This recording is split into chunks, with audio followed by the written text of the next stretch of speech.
30, 25-20, on his feet, 10-5, touchdown Shipley. Hands it off, Richardson up the middle, trying to plow his way into the end zone. He's in, pistols firing, touchdown Oklahoma State. Homecoming.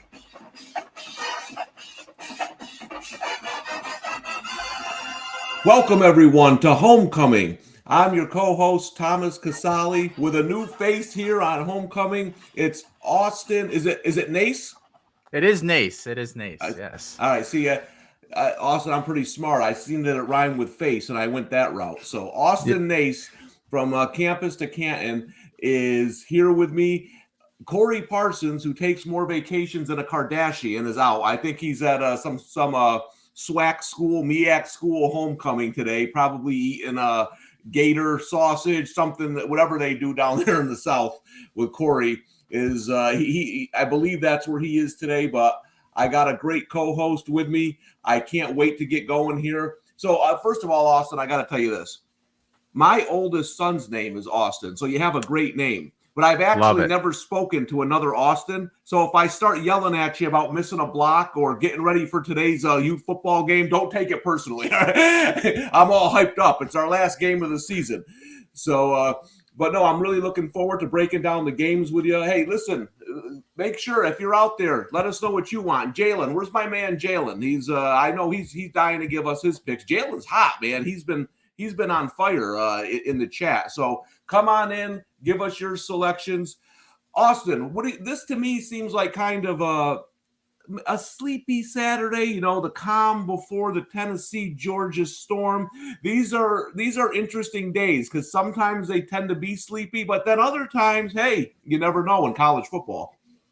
Oh, 100%. I mean, we only 3 ranked versus ranked matchups this week, a lot of bye weeks, but yeah, so sometimes these are the weeks that, you know, you don't expect to kind of blow up here. So I still think there's some good games here today. I still think there's some really intriguing storylines here today. And so I'm happy to be here with you. Thanks for having me on here with you this morning.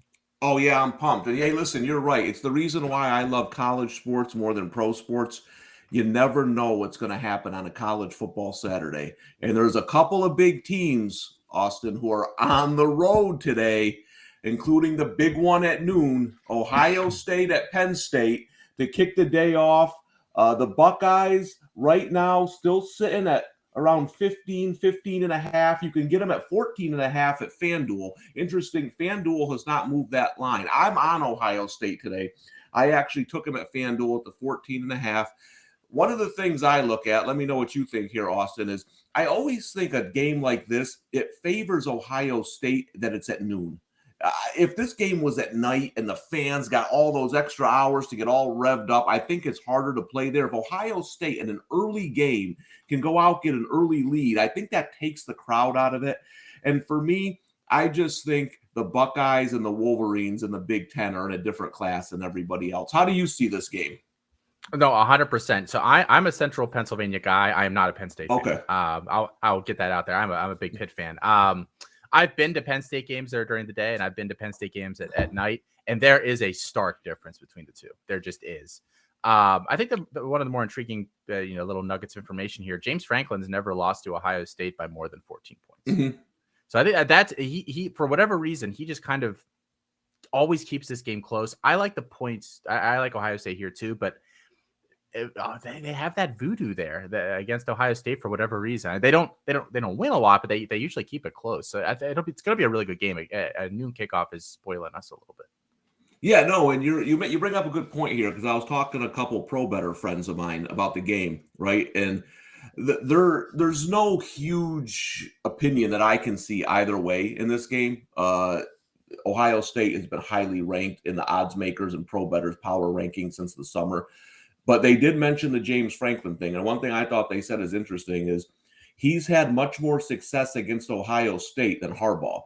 And Michigan, the way that Michigan plays offense with that power running game, that kind of attacks sometimes Penn State's weaknesses, where the secondary is their strength with Joey Porter Jr. So I thought that was an interesting point because we saw Penn State give up over 400 yards of rushing to Michigan.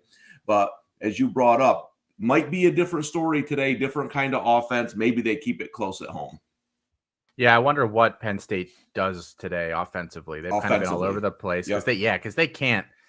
Some weeks they struggle to pass, and some weeks they struggle to run. I'll be interested to see exactly what their game plan is. Yeah, me too. And that was kind of my basis for it. I don't know. I think Penn State's defense is going to have to play a heck of a game today, because last week I was on Penn State at home. But remember, that's on the show. I mentioned that a little birdie told me Tanner Morgan wasn't going to play, and he didn't. And you're starting a redshirt freshman in Penn State in a whiteout for Minnesota. That was a recipe for disaster. So I think that win is a little bit overrated. We'll see today. They got a chance against one of the top teams in the country in Ohio State, but that's a dangerous road game, Austin. There's another team that is looking to make the college football playoffs. It's going in to one of the all-time dangerous places, TCU, West Virginia, Morgantown. Nobody can find it. No one knows where it is. There's no airport. You got to take dirt roads to get there. One of the all-time tough places. And TCU is laying over a touchdown on the road. Looks like across the board here. Let me see. Nope. FanDuel today FanDuel's going with is chopping down the favorites here. They got a 6.5 on the board. Everybody else is at 7.5 for TCU on the road.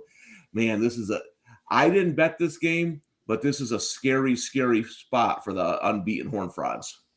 I like that 6.5. Obviously, for obvious reasons, a lot more than that 7. It is a scary game there. West Virginia was so bad last week, and it was a lot of self-inflicted, bad turnovers. Really, where they got carved up last week, where what I did not expect was on the ground. Texas Tech really kind of beat them up more on the ground than I thought they would, and that I think is something that TCU can replicate this week. Kendre Miller there. Been very, very good. And they actually have a pretty decent stable of backs there. So if they choose to go that route and they have success early, I could see a similar outcome this week. But yeah, I have not touched this game. I probably won't touch this game. I might live bet it, but see how it goes here early. Yeah, that's a good point. DraftKings actually 6.5 too now.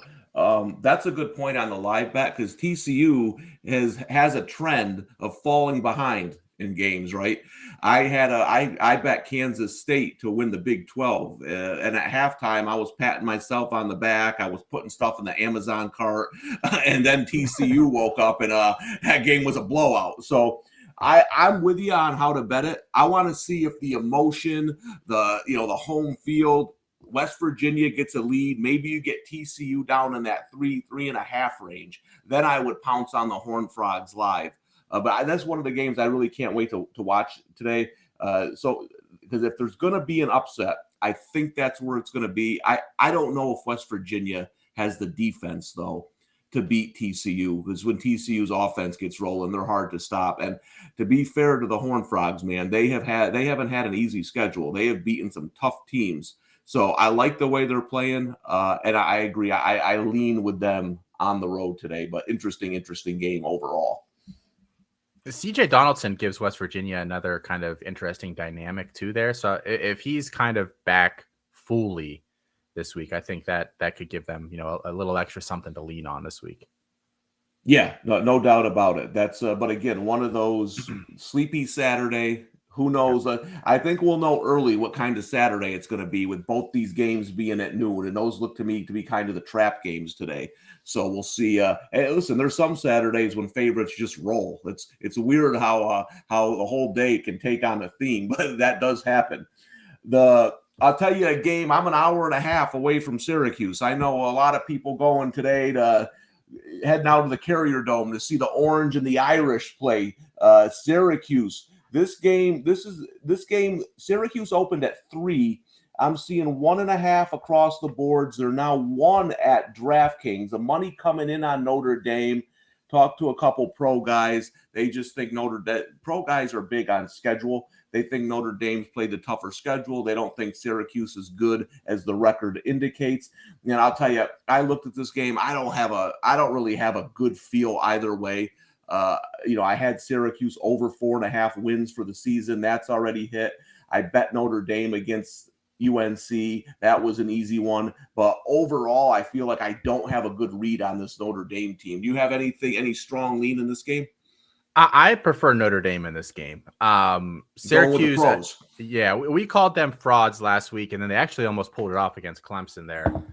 So I feel a little bad for calling them fraudulent, but they do not match up well against some of these really physical front sevens. I think Notre Dame kind of fits into that category. Syracuse has struggled to consistently run the ball this year, and I don't think you can rely on Garrett Schrader to consistently beat teams through the air. I think all of this kind of adds up to a Notre Dame victory. I like them, and they honestly might kind of win this one running away. I think that Marshall game has stuck in our heads for longer than it should have, because other than that, they've been pretty solid this year. I mean, they played Ohio State tough, and they've looked good really since that opening 2 or 3 game stretch there.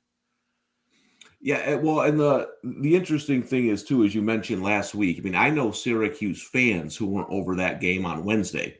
So, I mean, imagine the players that I always say, you got to remember, these aren't the pros. They're not, these aren't 28, 29, 30-year-old men. These are 18, 19-year-old kids.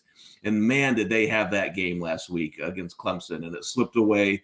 And I always think the first couple days of practice, maybe the kids aren't there mentally, right? You're not as dialed in because you're still hanging on to that game you should have won. So that'll be interesting to see how Syracuse comes out. Now they're playing at home. I agree with you. If I had to pick a side, I would go with Notre Dame, but this is going to be a tough one, I think, all the way around. The total sitting at 48. I don't know. That feels like an under to me. I don't know if I'm getting enough value with 48 though. I don't know, man.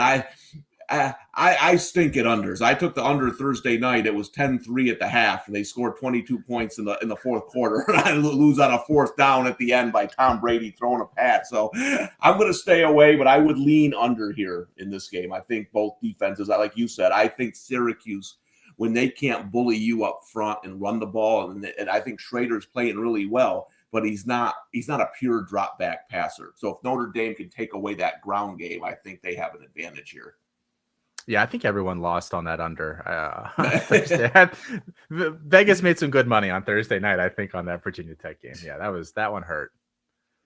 So now this is an interesting game to me because it's two teams that aren't having the season that they were hoping for. Oklahoma's at Iowa State today, right? Iowa State's lost a few games in a row. They're coming home. They have a great defense. They can't score at all. They're getting 1.5 points. The total is sitting anywhere between 58 and 59 across the board at different books. I lean Iowa State as a short home dog. I just worry about their offense. We'll have to see if Oklahoma's turning it around here. Do you have a strong play on this one? My first reaction to this game was that I thought it was odd that it was only 1.5 points.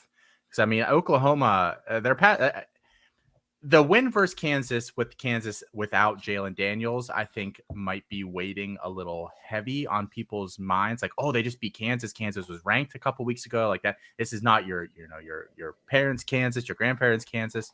But Kansas without Jalen Daniels is a totally different team. And the 2 weeks before that, they got absolutely crushed. That 49-0 to Texas, and then 55-24 TCU. I want to take Iowa State. My problem, and like you say, they just don't move the ball effectively. It's basically Xavier Hutchinson, and if he's not catching it, then it's trouble. So I personally have not put any money on this game. I probably will not put any money on this game, but if I had to, I'd probably just take the Iowa State money line and close my eyes and not watch that game and hope that I'm a few dollars richer by this evening. Yeah, no, and I agree. I thought the board was pretty tough this week. I usually hit a few games early, and I only ended up hitting one. We'll talk about it later, USC. And then I kind of waited for the numbers to settle. I think there's some tough matchups, and I think one of the reasons is you're seeing these road favorites, right? You're seeing Oklahoma. You're seeing Penn State. You're seeing TCU. Notre Dame, Syracuse is kind of even here. A game we'll talk about in a minute, Miami. These road favorites in college football, that can be tough sometimes. So I think it's a tough week to gauge the board here with those road favorites. And I think it could be an interesting week and some weird games here. But yeah, Oklahoma, I'm just not bought into them yet. like you said, they beat Kansas, but Kansas is a completely different team without their quarterback. I think they probably win that game if Daniels is there. So, well, this is one I tell Corey all the time. I'm going to sit back and watch and use for future wagering here. Now, this Jalen likes UConn +8. UConn +8 against BC. That's a noon game here. Let's see what we got across the board. Opened at 9. Yeah, I know some pros were on UConn at that number. Now it's 8, 7. We got 7.5 at PointsBet. The rest 8 across the board. Listen, UConn, a team that's played better than people thought, sitting at 3-5. BC, a team that has played worse than people thought. 2-5, had a lot of injuries, laying over a touchdown on the road. I get it. Jalen says UConn 5-0 against the spread. Huskies are 4-0. He's dropping all these trends. 5-0 against the spread in their last 5 games after allowing more than 200 yards rushing in the previous game. Jalen's got the trends like UConn is 99-1 on a Saturday at noon when it's partly cloudy. The coach is wearing blue. So Jalen dropping the trends there. What do you think about this game? I would lean the home dog here. Do you have a strong take on either side? Yeah, I would lean UConn as well. I mean, Boston College is I've had the displeasure of watching 2 of their games this year. They're terrible. They're quite frankly terrible. Outside of Zay Flowers, there's nothing to be excited about on that Boston College team. I think, UConn I think will slow this down a little bit. I mean, Boston, they struggle to score. BC really does. I mean, they're big. They scored 38 on Maine. Congratulations. Right. Other than that, they've done nothing this year. So yeah, I like the points there, and I think it could be a sneaky to throw like just a tiny little bit on the money line if you really wanted to pick an upset there, but the take the points for sure. Yeah, that's to me, Boston College's high point came this summer in their spring game when they gave a lineman a rush and he scored and did a keg stand in the end zone. Since then, it's been all downhill. I mean, when I saw that, I was ready to bet Boston College to win the ACC. I mean, linemen doing keg stands, that's in the Casali household, that's gold. I got 2 linemen. So, but since then, the injuries, it just hasn't happened for BC. Now, I always say sometimes, Austin, that I said it with the Packers a couple weeks ago with the Jets. Like, who gave the Packers the right to be a touchdown favorite, right? They're not playing to that. And who gave Boston College the right to be an 8-point road favorite? So, yeah. Hey, maybe sneaky money line play. I know if Corey was here, he's always looking for a money line play. If he can get his head out of that gator sausage, maybe a money line on UConn. The UConn, let me see what we got at the money line at. Plus 262, plus 240. That's not bad right there. So money line UConn for Jalen and the boys in the chat. Chris Moxley says BC 1-6 against the spread. Yeah, they've been misvalued all season since the start. Now this isn't a big game in the SEC, but Arkansas, another short road favorite at Auburn. Auburn's having a terrible season. The writing was on the wall kind of this summer coming into the year on what was going to happen with Auburn. Players leaving, a lot of stuff going on there. Now they're at home. They're getting 3.5 against Arkansas. Now this one's interesting to me for one reason. One, the line hasn't really moved much, and just have been gambling for 30 plus years. I kind of have an idea where the pros are going to go. I thought the pros would be on Auburn today, but they're not. That tells me that Auburn is worse than people might think, because this game screams pro better, right? SEC home dog, getting more than a field goal, and the guys I talked to didn't want anything to do with it. So that makes me kind of lean Arkansas on this spot. I think Auburn might be done. But again, another one of those road favorites. Yeah, Auburn is on quit watch. Like they really are. Right. They've had 30-something people or something like that leave the program in the past year since Brian Harsin got there. They do not have really a legitimate quarterback there. They don't really have any legitimate pass catching weapons to complement him. So Arkansas, I think they kind of actually match up fairly well against Auburn, in terms of what they do well to. They do pretty well against scrambling quarterbacks. That's basically what all Auburn's quarterback can do. So Yeah, I mean, I 3 points is I don't feel great about it, but I mean, Arkansas, I think they win this game, and it honestly wouldn't shock me if it gets out of hand because I mean, once Auburn gets down, they do not really rally around this coach. I think Brian Harsin is not long for this world. Yeah, no doubt about it. And Jalen says Arkansas could be a good live bet. Yeah, that would be good if they get behind, but if they come on and jump on them early, I kind of agree with Austin that there could be some quit in the Tigers. It's hard, a little bit harder than college and in the NFL. I've been betting against the Broncos every week because of their idiot clown show coach. But sooner or later, that defense is going to be worn out, and that team's going to give up on them. Yeah, coaches who do up downs with the players like Dan Campbell. You see what happens when they don't win. The team hasn't scored a touchdown in a month. Now they're starting to get blown out. So it's a little bit harder in college to predict when that's going to happen. But I agree. I think Auburn is on quit watch, as you said. So if they don't look good early, yeah, you might want to jump on Arkansas. This one could get ugly fast, I think. Now the game, I know everybody's dying to tune it in, is dying to hear about Toledo and Eastern Michigan, right? Everyone loves. So that's my bet at noon here. And here's why. I took Eastern Michigan plus the 7 because the little birdie who told me that Tanner Morgan wasn't going to play last week told me that Toledo quarterback DeQuan Finn will be out this week. He got injured on the final play against Buffalo. He said they don't expect him to play. We'll see. Information isn't always right, but it's right more than it's wrong. Now, Chris Creighton at Eastern Michigan, Austin, is one of those classic underdog coaches. They're 34-11-1 against the spread in their last 46 games as a dog. And one of the things I always look about in college when you're talking about quarterbacks, the change, how big is the drop-off, right? Well, you're going from a guy who's arguably the best player in the MAC to a redshirt freshman, Tucker Gleason, who has 22 career pass attempts. To me, that's big enough to take the 7 points at home. Do you have any opinion on the Eastern Michigan Toledo bloodbath today at noon? Yeah, if you can still find 7 points out there, I'm taking it. I'm seeing 5.5 in some places. I think that line is moving. It's starting to drop now. Yeah, exactly for the reasons you said. Yeah, no Daquan Finn there. And Eastern Michigan is kind of like sneaky good, depending on which Eastern Michigan decides to show up on a given week. They run the ball fairly effectively, so I think that they can eat up some clock there in that regard. But yeah, I like them this week, and this is another one that maybe I'm thinking money line, depending on what kind of odds you can get on that. Because yeah, I mean Daquan Finn is the Toledo offense at this point. Really good player. He's really, really fun. Yeah, and you mentioned that 1,600 passing yards, 500 rushing yards. He's accounted for 26 touchdowns. Going to a redshirt freshman who's barely played, that is a huge drop off. And you mentioned Eastern Michigan. A pro bettor I was talking to said he agrees with the side.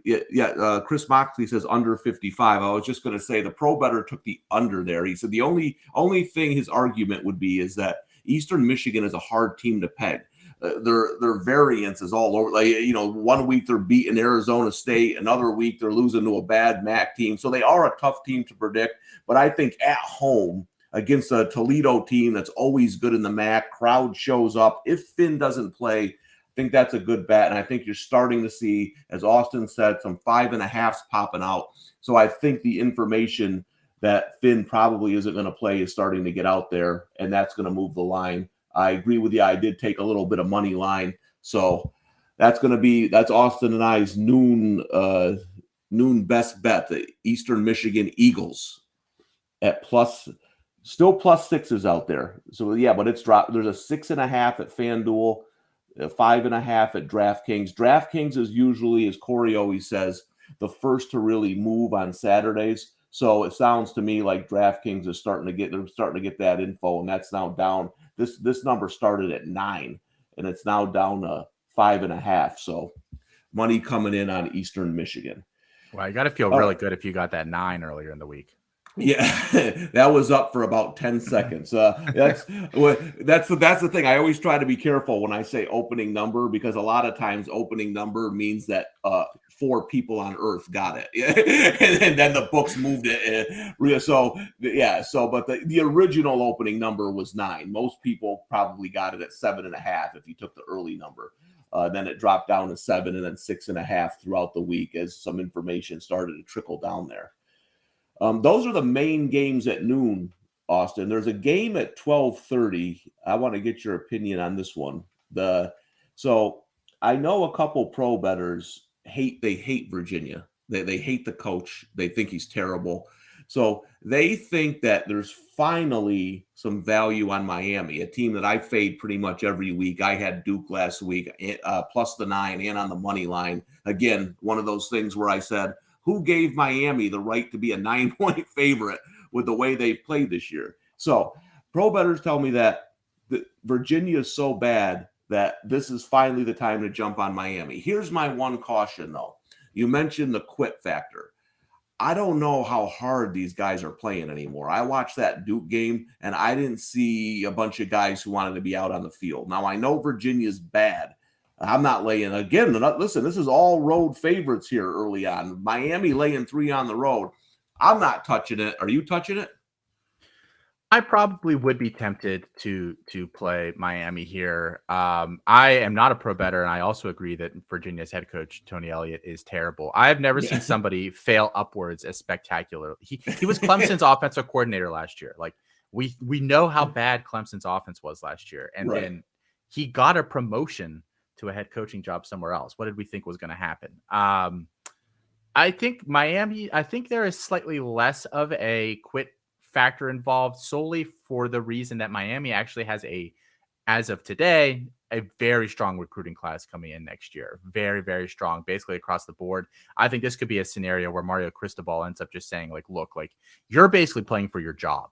We've got somebody coming in next year who's going to be very, very good, who expects to have a chance to play right away. So if you can't do your job, then you're gonna be sitting the bench, or you're gonna be looking to go somewhere else. So that I think that mitigates the a little bit, because there is kind of some sort of push from behind, where Auburn has like the 60th ranked class in the country right now. Like there's nobody coming in to take your job next year, like just straight up. So I think that helps with them a little bit. I like them. I just think Virginia, they can't move the ball, they can't score, and it's embarrassing because they have a very good college quarterback and some very good receivers there. But I'll take Miami here.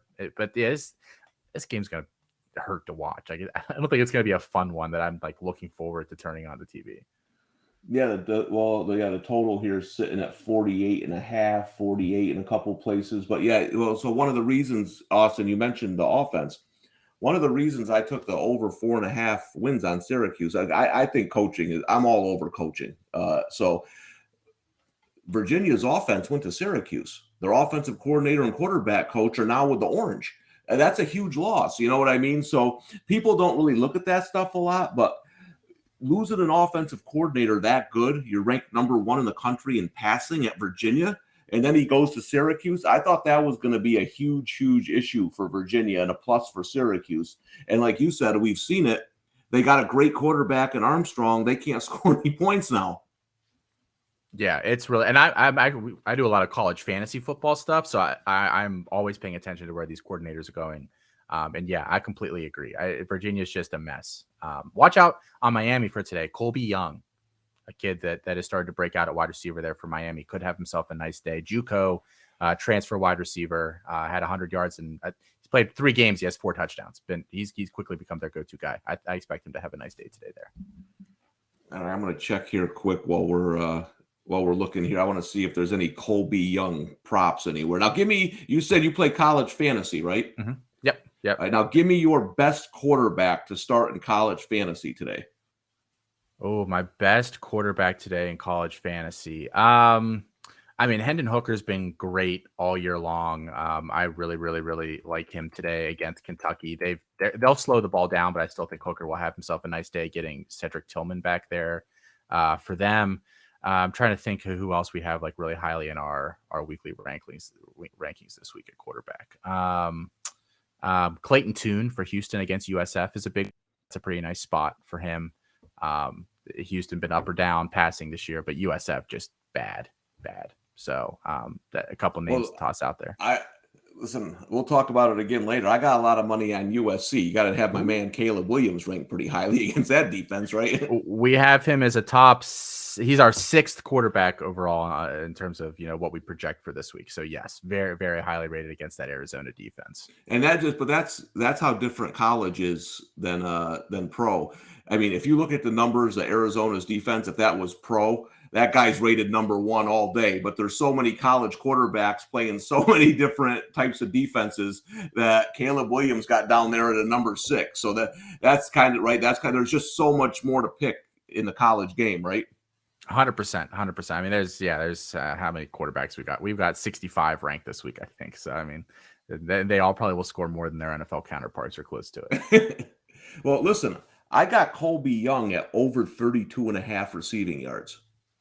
Oh, I would take that for sure. All right, I'm going to bet it right now on the show here. Austin's pick, Colby Young. That's in. I'm never going to be invited back if that messes up. But I really feel pretty good about that. He's gone over 100 in his last couple. Like he really didn't get any play time to start the year, but similar to how Gadsden was there for Syracuse for a couple weeks, people hadn't caught up to him, and he was a really nice play for a few weeks. But you know what that's going to be? Austin, that's going to be one of those that if my account has more money in it, I'm going to be like, wait, why do I'm going to be like, oh, wait, I bet that prop. If it has less money, I'm going to be, God damn it, I bet that Colby Young prop. So we'll see how that goes. Before we go off to break, we're going to hit all the 3:30 in the night games. Just one more game I want to throw out there. I apologize to everybody in advance. It's Minnesota and Rutgers, a dreadful football game. Amazingly, not the worst game in its own conference today. We'll discuss that in a little bit because there's a game at 3:30 in the Big Ten that might be the worst football game ever played. We'll talk about that. But Rutgers, Minnesota, I wanted to take Rutgers so bad. I mean, Minnesota with the way they're playing, laying 14 points at home, but Rutgers on the road has been just dreadful. So I couldn't pull the trigger. Tanner Morgan supposed to be back today, I believe. I haven't seen any final confirmation on it, but concussion, I think he's playing today. What do you think about this game? Is there can you come up with any argument at all to take the Rutgers Scarlet Knights? You could not pay me to touch this line, but Rutgers has been a little bit better since they made that offensive coordinator switch a couple weeks ago after that Nebraska game. They've been, a little more effective there, moving the ball a little more consistently. So I actually think this is a game where I might play the over on the game total. It's a 40.5. Yeah. I mean, I don't think it'll be a lot more. Like, I think it will be close. It'll come down to, 4 or 5 minutes left in the fourth quarter there. But I actually kind of like that if I were to play anything in this game. But don't love anything about this game overall. Yeah, 40.5 right now. It looks like across the board, low total. Again, not even the lowest total in its conference. We have one that might set the record today over in Iowa City that we're going to discuss. Yeah, I'm going to use that as a tease. We're going to take a quick break here. Come back where we're going to discuss Northwestern Iowa, a game that might set football back 100 years, all the 3:30 Eastern games, the night games. It's Tom Casale. It's Austin Nace, right? Yes, sir. Nace, Austin Nace. We're here with you on Homecoming. We'll be back in a couple minutes. Better Sports Live with Rick Kamla. That's 7 p.m. Eastern, 4 Pacific on Better Sports Network. Andy Reid is the best current coach in the NFL. He's better than Belichick. Belichick has lost his way. He's better than Tomlin. He's better than Harbaugh. He's better than Shanahan. He's better than McCarthy down in Dallas. He's better than all of the gangster NFL coaches right now. Sean McDermott up in Buffalo, he's better than all these guys. Andy Reid is the greatest gangster that we have at head coach in the NFL right now. And I understand that you're saying, well, Belichick is the GOAT, Cam. How can that be true? Now you're bringing up old stuff. Bill Belichick can't draft anymore, okay? Talk to me. Nick Chubb, Sony Michel. Talk to me. DK Metcalf, Debo Samuel versus N'Keal Harry. Okay, talk to me. This dude has lost his way. Remember the year when he should have bottomed out and just tanked, but he couldn't, and he went and got Cam Newton, and they were a mediocre team, right? He's lost his way. And not that he can't coach up a good defense and that kind of thing, but overall, he's lost his way. Andy Reid's an absolute badass. They draft great. He's a great coach, makes the right decisions, when to go for it, when to kick, when to punt. The guy's the man. The Playbook with Fensty and Ronis. Presented by FantasyAlarm.com. I hate the stupid unsportsmanlike conduct. As long as you're not disrespectful to the opponent, you should be allowed to celebrate. How I used to say it, and to bring up, because now basketball's starting, I'm going to bring up Oh, dude, it's even worse than basketball, isn't it? So Dikembe Mutombo, who used to get teed up in the 2000s, in the 90s, they didn't give a crap. 2000s, though, when they tightened up the rules, they used to tee him up more when he did the Dikembe finger wag. But they wouldn't tee him up if he did it to the crowd instead of looking at, like, Eton Thomas, like one time I remember, and doing it right to him, or when his back was turned, doing it right to him. If he did it to the crowd, they would never call it. And so that makes me wonder if these players, while, yeah, they want to talk a little smack, maybe they should flex towards the crowd than at the player who they're standing over. I guess. I know again, it's soft, man. It is soft. Because you know what? Like we're gonna give 15 yards for that, bro. They think that, you want to know why they're paranoid? They think that's gonna turn into a fight.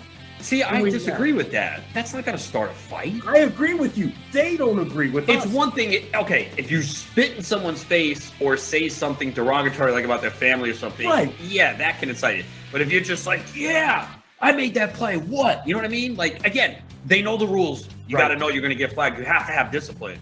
But, like, I don't know. I have no problem with celebration as long as it's not disrespectful. What's disrespectful? You know, it's interpretation, and that's my problem. Watch, it's going to cost someone in a big playoff game, and that's when people are going to go crazy. There'll be a third down play. Someone makes a pass breakup, and they're in someone's face. They're going to throw a flag. It'll extend the drive. That team scores, wins the playoff game because of it. You need something drastic for it to really leave an imprint, and I hope that doesn't happen to mine. Better Sports Network is betting, fantasy, collectibles. It's sports talk done better. I'm going to write all this down for you so you have it. Stenson, 40, 45, 50, 45, 40, 35, 30, angles to the left, 20, 10, does he have it? Yeah! Touchdown, Stenson Bennett! Homecoming! Hey everyone, welcome back to Homecoming. I'm Thomas Casale with Austin Nace filling in for Corey Parsons. Corey's in some parking lot cooking up a gator or doing whatever he does out there. We got you though for the next hour and a half here for the noon Eastern time kickoffs, going through all the games. We're going to talk top of the hour. We're going to look at some line movements also, and we'll talk a little college football playoffs because that's heating up. Teams that you think might be good bets right now to get in there. We got a big one next. Assuming Tennessee wins at home today, they got a tough game against Kentucky. We got one of those games of the decades next Saturday when Georgia plays Tennessee. That's going to shape a lot of things moving forward. But if that's the game of the decade, we have the exact opposite of that today. We have in Iowa City, Iowa, the Hawkeyes hosted Northwestern in a game. I don't know. I once watched a 0-0 tie between Williams and Amherst for 4 hours. I don't even know if I can sit through Iowa Northwestern today. You're looking at it. The Hawkeyes are 11.5. We got a 10.5 here at FanDuel. The total is 37.5 for a college football game, which is really amazing. What are your thoughts on this disgusting football game? I survived Penn State, Illinois last year, so I think I can survive this one. But yeah, I'm not going to like it.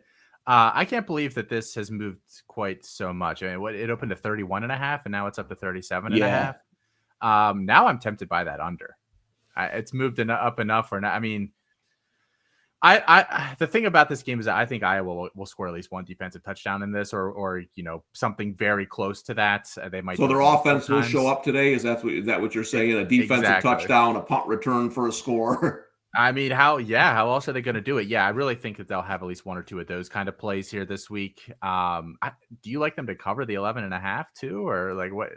How are you feeling about that? I took Iowa earlier this year, laying what was it, like 20 points against Nevada. Nevada's worst team in football at home. That was the night where it rained and it didn't end till 3 a.m. I swore to the Lords above, if they gave me that, I'd never lay points with Iowa again. They somehow covered that big number. No, I can't.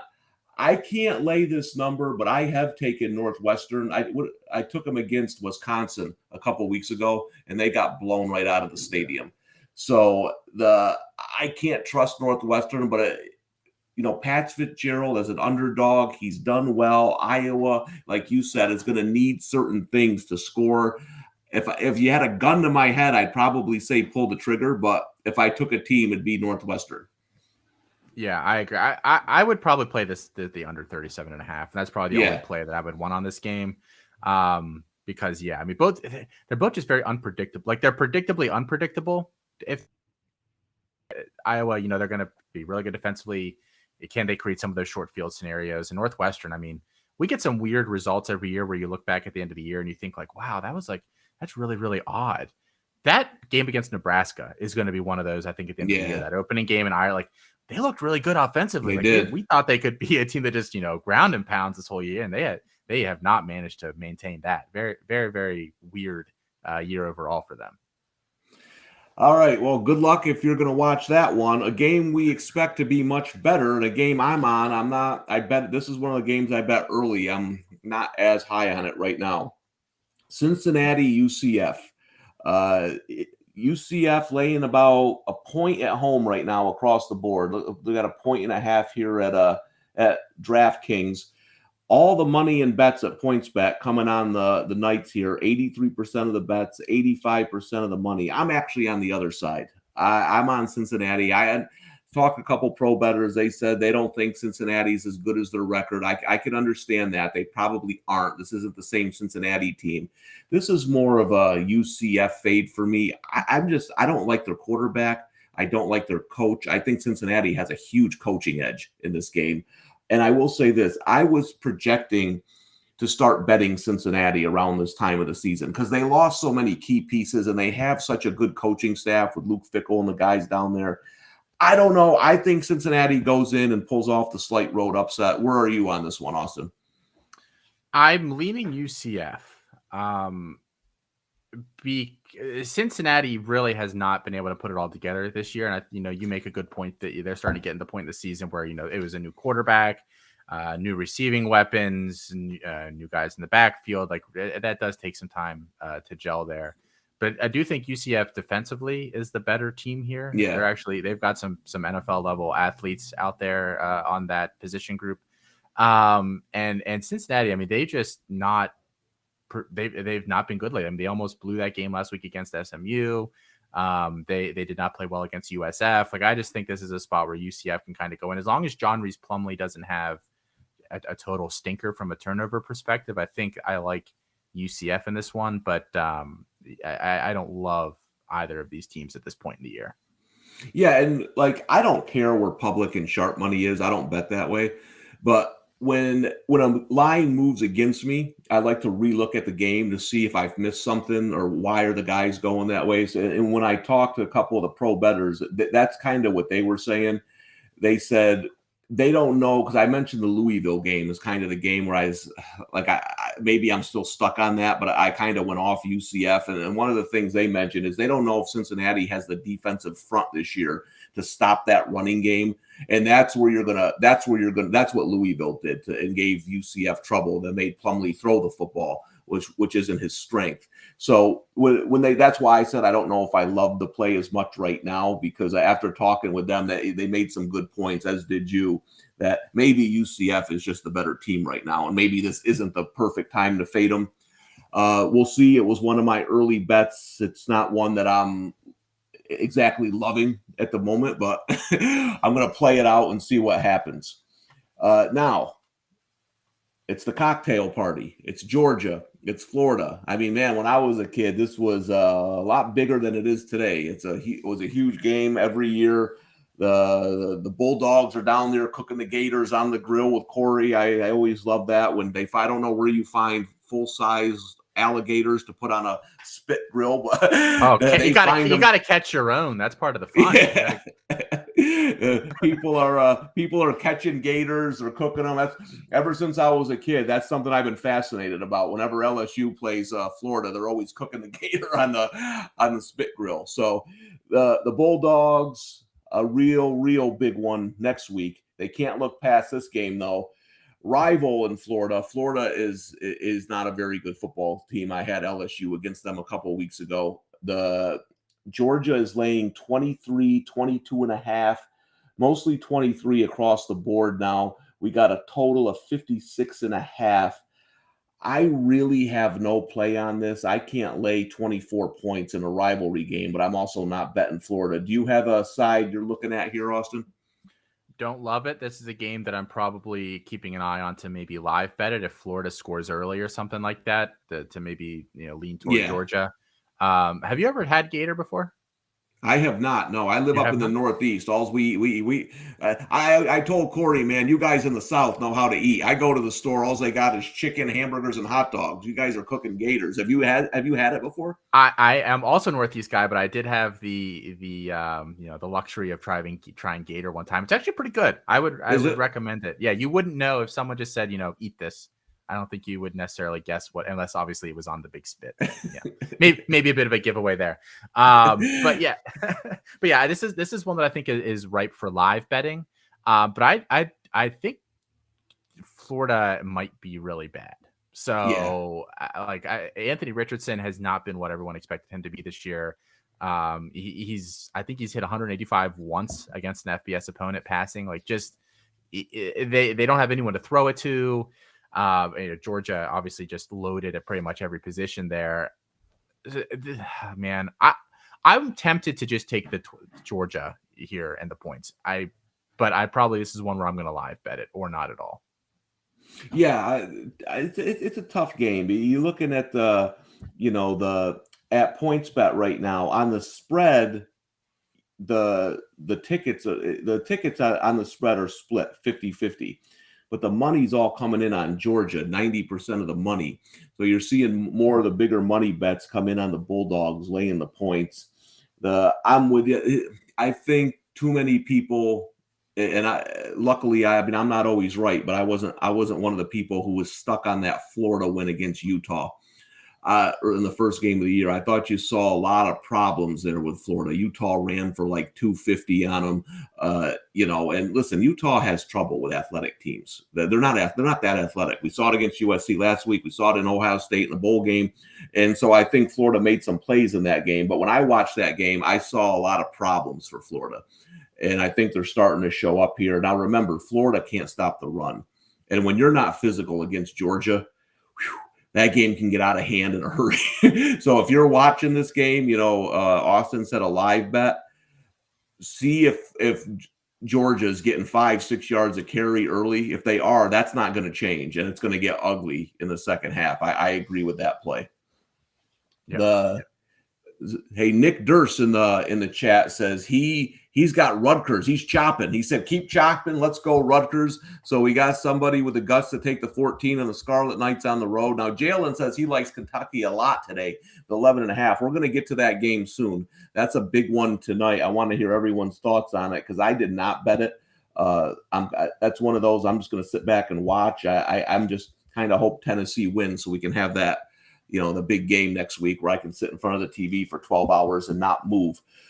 Another game at 3:30. I want to get your thoughts on this one, Austin, because this again, when the lines come out, I can kind of guess where pros are going most of the time. And I know the Joes weren't going to be on the pro side here. Oregon and Cal is the game. This is going to be a pros versus Joes game.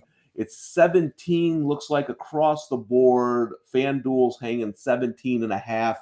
Oregon on the road against Cal, coming off the big win against UCLA. Now, I'll tell you this, Austin. I had Cal last week plus the points, 7.5 against Washington. Somehow I won because I don't know how this team wins a game. I don't know how they have 3 wins. They're terrible. Absolutely dreadful. And I don't know how they covered that game because I felt like they weren't going to get a first down all night. But Washington, not a great road team. Cal lost by 7, covering the number. Oregon has been amazing. I mean, one of the things we mentioned on the show last week, Austin, I said to Corey, is that one pro bettor told me, because a lot of people like UCLA last week, and he was on Oregon. He said, if Oregon didn't open the season with Georgia, what would the spread be today? And, everybody saw Oregon, and it was just one of those games, man, where one team wasn't ready to play. They're rolling 17 on the road. I know the pros are on. I lean the Ducks in a blowout tonight. What do you think? Yeah, it's just a little bit of like a worry about a letdown spot. Big, letdown. emotional win last week, but Oregon's saying all the right things this week. Bo Nix is kind of got some swag back. I don't know if you heard him say. He said, I don't know that Georgia would be favored by nearly as much if we played them again. Every talk about Cincy kind of getting everybody acclimated there. I mean, Bo Nix, new quarterback, new head coach, new offensive coordinator, new running back. Yeah, they had a lot to work through as well. They're clicking here, and Cal is. I mean, they lost to Colorado, which is an awful loss. Only could put up 13 points against them. I mean, they struggled to move the ball against Washington State. I like Oregon here. Honestly, this wouldn't shock me if this is like a 30-point game. It really would not. I think Oregon kills them in this. Yeah. I'm with you. Last week, I write my best bets up for the New York Post, and I had to try to convince people to take Cal. And that was kind of my argument, is that this is one of the, like, after you lose to Colorado and you get a game at home, if you're not going to cover that game, you can just, that's an all-time buy low spot, right? Because I don't know if Colorado can beat my youth football team. So the Cal got me there last week. But again, if you watch the game, it was Washington kind of doing whatever they wanted offensively and then sputtering when they got in the red zone. I listen, Washington's a good football team. Oregon's miles better than Washington. I think they take care of business today at 3:30 Eastern time against the overmatched Cal Bears. Now, here's a real interesting game for me. I think one of the most interesting games of the day.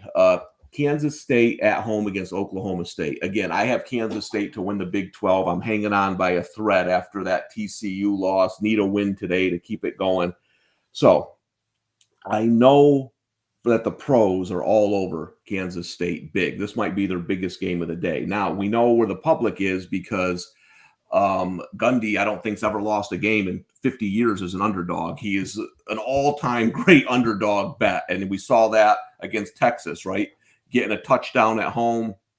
Now, here's the thing with Oklahoma State. A couple of their really good defensive players might not play. Spencer Sanders is still, there's talk about his shoulder. I mean, they beat Texas. So with the same injury issues, Kansas State, a tough place to play, Austin. They are laying 1.5, looks like everywhere right now at home against Oklahoma State. Are you buying the Mike Gundy underdog angle? I am a little bit on. I was just on the Campus Canton show here, and I actually picked Oklahoma State in this game. One of the big things that Oklahoma State kind of usually hangs their hat on, basically, it's a high efficiency rushing the football, and then can we hit those big plays downfield in the passing game?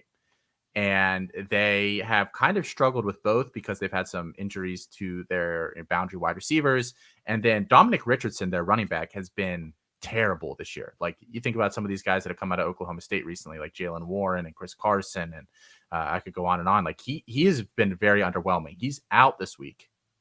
They have a true freshman running back on this team, Ollie Gordon, who I thought was underrated in the recruiting process last year from that area.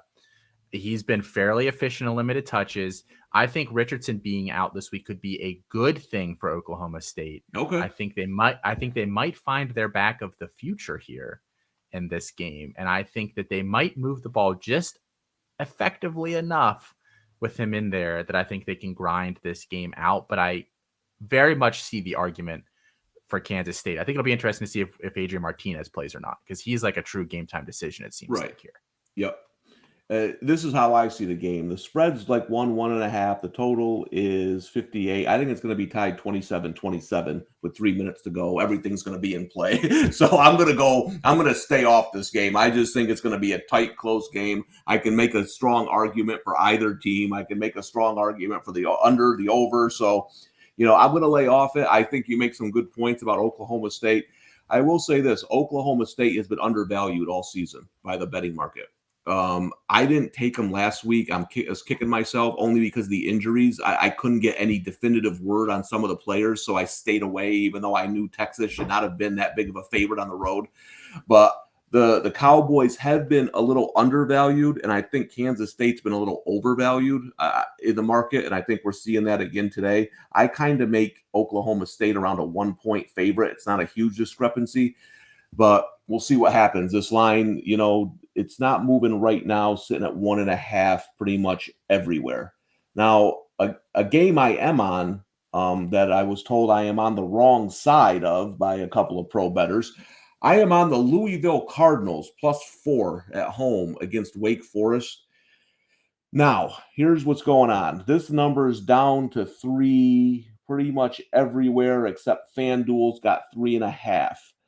The money, according to PointsBet, and the tickets are coming in on Wake Forest. 64% of the tickets, 69% of the money, but the line's moving. All right, there's some talk on Twitter this week about the reverse line movement, right? I don't do any of that stuff. I don't care about it, but this is what would be a reverse line movement. There was one on Thursday night with the Bucks, and the Bucks lost. So none of that stuff matters because nobody's going down to the kids and saying, hey, there's a reverse line movement. Louisville's supposed to win this game, right? They're just going out and playing the football game. But I am on that reverse line movement. I got the Cardinals at 4. Numbers 3. I was told you're wrong. The number's too short. Wake Forest is the side. You agree with me or you agree with the pros? Louisville's played Wake Forest pretty decently the past couple of years, which it does give me some pause. But Wake Forest has been hot. Sam Hartman had a weird health scare, missed that first game, and has kind of come back and it took him a couple of weeks. But Wake Forest has looked really good as of late. They're playing for Satterfield's job there at Louisville. I mean, I think the rest of this year is basically if they win or if they lose a couple in a row, he's gone. 4 points. I think I like Wake to cover that. I think maybe it's like a touchdown-ish game, but I don't think it's it's bad to take the dog here. Louisville, they've got one of those offenses that every now and then they can pop up, and Malik Cunningham can have himself a nice day, and they can scare some teams. Yeah, I mean, the reason I took it originally is I thought Louisville could money this game up, run the ball. I like their defensive front. Maybe they keep, but as a pro bettor told me, and one of the other guys in the business mentioned, Wake Forest hasn't gone under their team total in 2 years. So if Louisville's going to win, they're probably going to have to score some points. That's probably where the game's going to be decided. Now, so first of all, Jalen says Jake Garcia starting for Miami. Yes, that was expected today. Man, Van Dyke, that did not materialize like people thought before the season. How about at one point 25-1 to win the Heisman? If you got that ticket, that's about as valuable as my Detroit Tigers over 77.5 wins ticket. You can throw that right in the trash. I mean, so Jake Garcia in for Miami. Austin likes the Canes. The pros like the Canes. Tony Elliott fade. We'll see how that goes today. Now, shockingly, it's hard to believe there's a game on the docket that is worse than Iowa and Northwestern, and even more shockingly, I have an interest in it. We don't need to talk about this long, but if you want to follow old Casali's futures, I got over New Mexico State wins for the year. They're at 2-5. I need one more. They got UMass today. They got Lamar coming up. I need one of those wins at UMass. New Mexico State is -1.5. They were -3 earlier in the week. The big money coming in on the Minutemen. Real quick, who wins, New Mexico State or UMass? I'm going to say New Mexico State. I'm pulling for that ticket for you. You got to feel good about one of these next two games for him. Yeah, give me one. Give me one. So, okay, New Mexico State on the road at UMass. Man, I know a really big UMass fan who follows me on Twitter and goes to all the basketball and football home games. Man, you got to have guts to go to this game. God bless you if you're going live here. Let me ask you this, Austin. You go – see, I don't go to live games. I'm not like Corey. I don't fly all over the country and go on vacations. I got 3 big TVs. I sit in my recliner. I enjoy watching the stuff here. Do you like to go to live sporting events? I do. I love it. I mean, I don't go to a lot. I'm a Pitt fan. I'm a Pitt alum. I go to probably one Pitt game a year, but I love going to Steelers games. And I'm a big hockey guy too. So I usually catch some Penguins games throughout the year. I do. Yeah. Now hockey is interesting because I've been to one I want to take my boys to a hockey game. That one, I think hockey live is one of the few that I like better being there than watching it on TV. That's a good experience. My wife has no interest in hockey. She loves going to Penguins games. Yeah. It's just a totally different thing. Yeah, see, football's different for me. I don't like to get there 5 hours, and I mean, I got friends who drive 3 hours every week to go to the Giants home games. They're like, yeah, we sit in the parking lot at 9 in the morning. We're eating. I don't want anything to do with that. I want to sit here in my sweatpants and complain about people on Twitter. I mean, that's what I find. That's what I like to do. But yeah, if you're, hey, listen, in the chat there, do you like to go to live games, or do you like to sit home like me and do nothing? Coach youth football, come back and not move. That's kind of my life, but I'm kind of old and out of it. So a couple more games before we take our top of the hour break. Then we'll come back. We're going to talk about the line movements early. We're going to talk about the college football playoff situation, see what Austin thinks, if there's any value in any of these teams.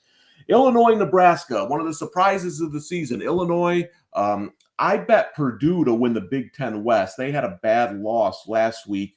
Now I'm rooting for Nebraska in this game to take out Illinois. Man, I tell you, again, coaching. Brett Bielema can coach a little bit.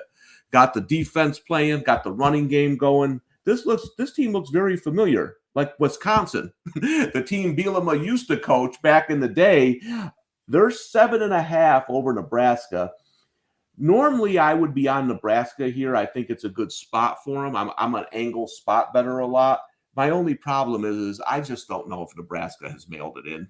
Like you mentioned, the quit factor. I don't know what's going on with that program. Can't put my money on them. Would you see any value either way in this game?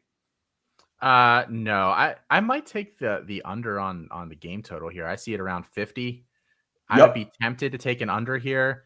Illinois is just 50 so committed. In an Illinois game, huh? Yeah, they're so committed to the run, and Nebraska, they'll struggle to move the ball. Like we've seen them consistently this year, not necessarily be super effective. So yeah, I actually kind of like the under here. Probably not. I don't like that 7.5. Like if it was 6.5, I'd probably be laying on Illinois here, but 7.5 is a little scary. I probably won't play this at all.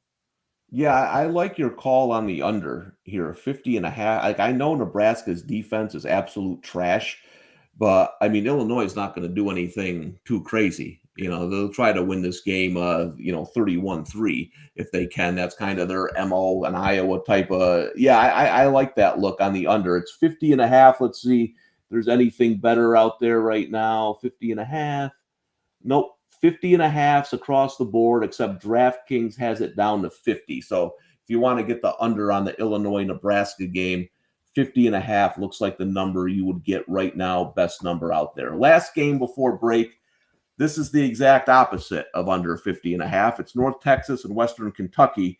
The total in that one is 70 across the board.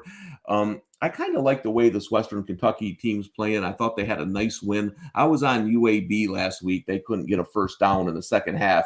And Western Kentucky. All kinds of ugly football from UAB.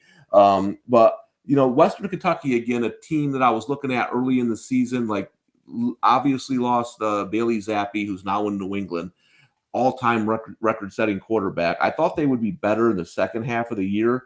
I know North Texas can score. I don't think they can play enough defense. I think Western Kentucky pulls away and wins this game by 20+. I like that.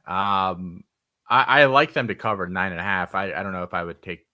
I don't know if I'm bumping an alt line up close to 20, but well, if they cover the 9.5, we're good. I don't have to be.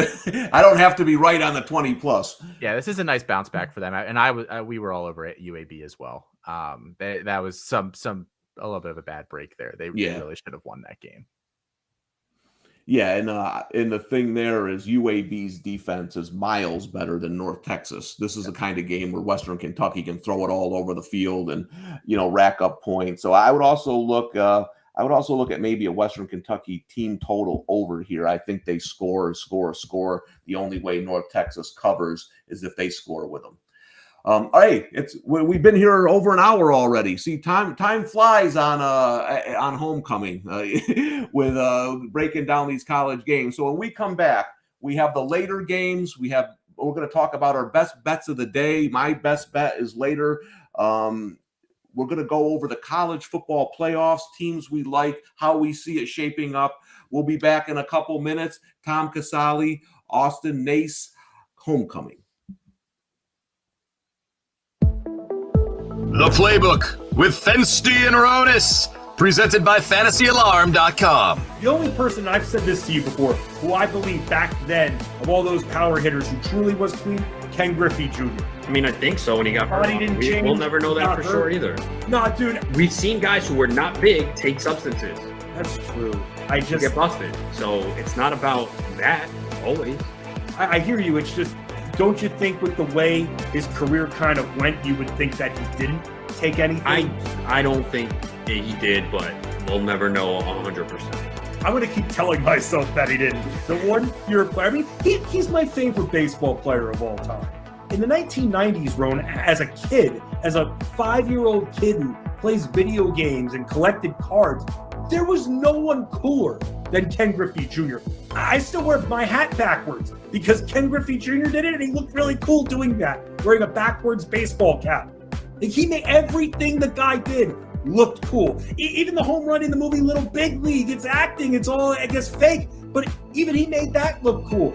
I mean, Ken Griffey Jr., you're a little bit older than me, but in the 90s, was there besides Michael Jordan, was there a more loved athlete than Ken Griffey Jr.? Yeah, no, I love Griffey. He's one of my favorite players ever, from defensively to hitting his swing. And yeah, I would have loved to see what he could have done if he had stayed healthy, the final numbers he'd finished with. So, no, I was a huge fan of Ken Griffey, and it's a shame, though, that all those injuries towards the end of his career just really limited the production he could put up, but he still put up elite numbers. He was so fun to watch. So I'm a huge Ken Griffey guy. And here's the other thing, too. So 1994, the season got shortened because of the strike.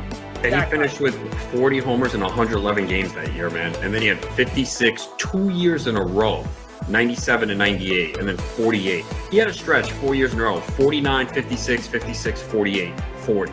I mean, unbelievable. And then, yeah, once he hit like 31, he started to miss games, 111, 70, 53, 83. So think about that, all those years that he lost, and he still hit 630 home runs, man. Yeah. So if he was clean, he would have been the all-time home run champion. Again, we're all guessing here, but you would think, all right, well, once he got into age 31, 32, that's when the body started breaking out, which is typical, right, for someone who's not using anything, whereas we saw Barry Bonds just get better with age. And we did not see that with Griffey. So look at 2001, where he's 31 he played on, look at the home runs decline, 8, 13, 20, 35, 27, 30, 18, 15 to his age 38 season. Even age 39 in 170 games, he had 19 home runs. So he probably would have definitely been the all-time home run leader had he been able to stay healthy. Better Sports Network. It's sports talk done better. Nick takes a shotgun snap, gives it to Shipley. Shipley up the middle, crosses the 40, 35-30, 25-20, on his feet, 10-5, touchdown, Shipley. Hands it off, Richardson up the middle, trying to plow his way into the end zone. He's in. Pistols firing. Touchdown, Oklahoma State. Homecoming.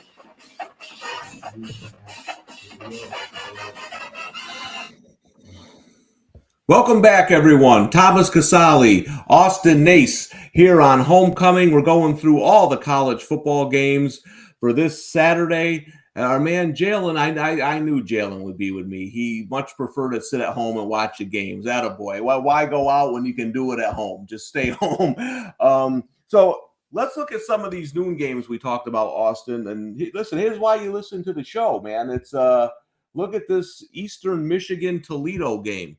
I got at 7. When we started the show, it was still 6.5. How about -4?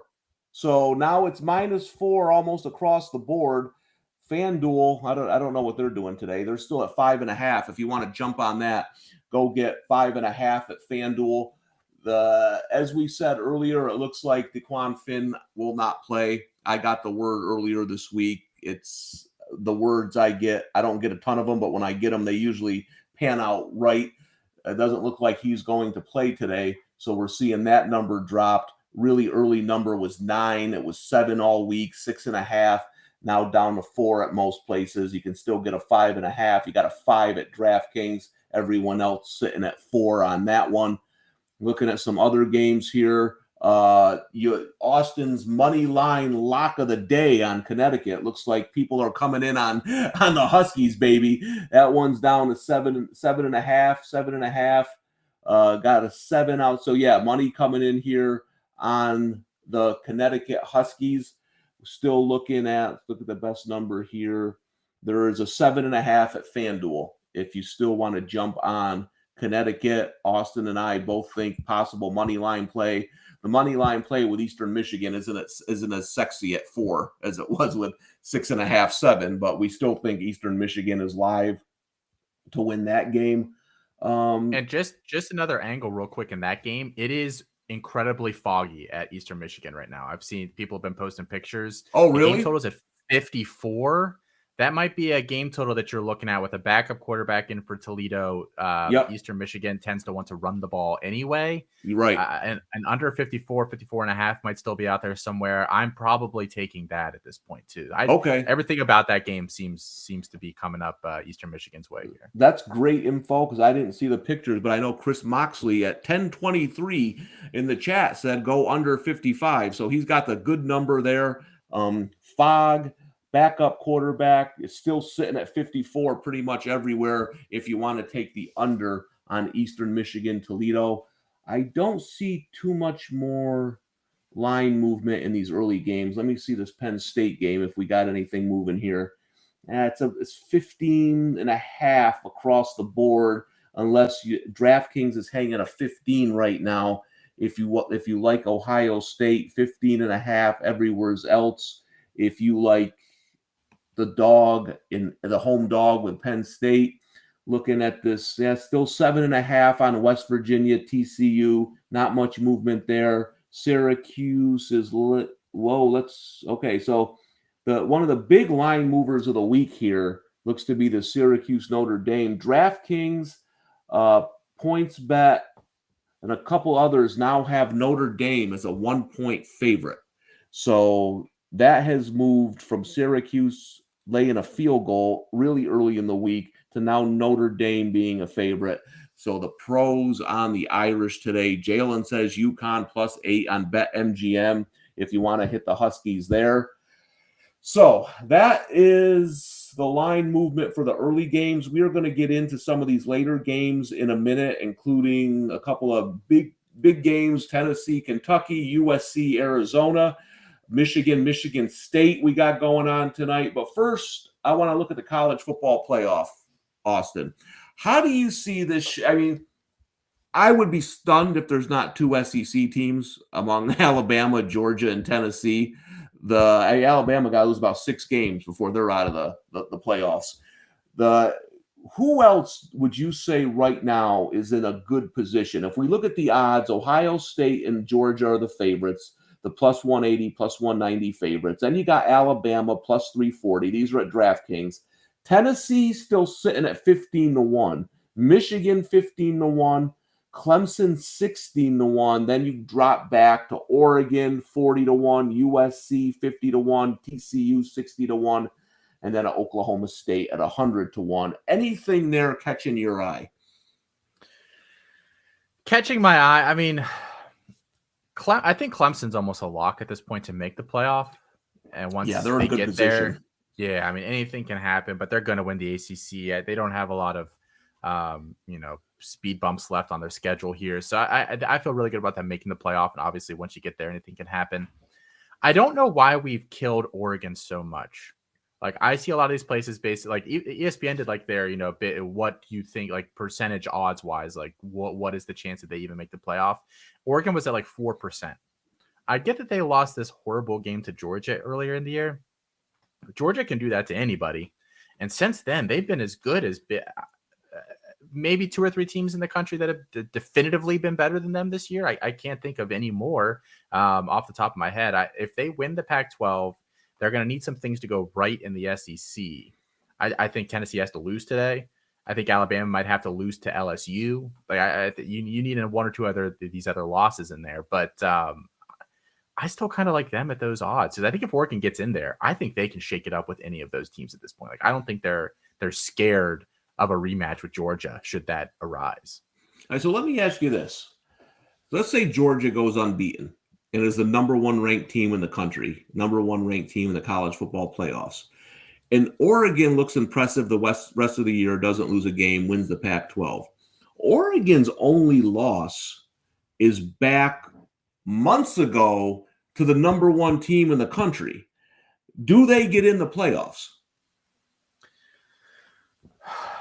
We know two SEC teams are going to make it, and we know Clemson's going to make it. We're pretty if they go into. And then you have the winner of Michigan, Ohio State.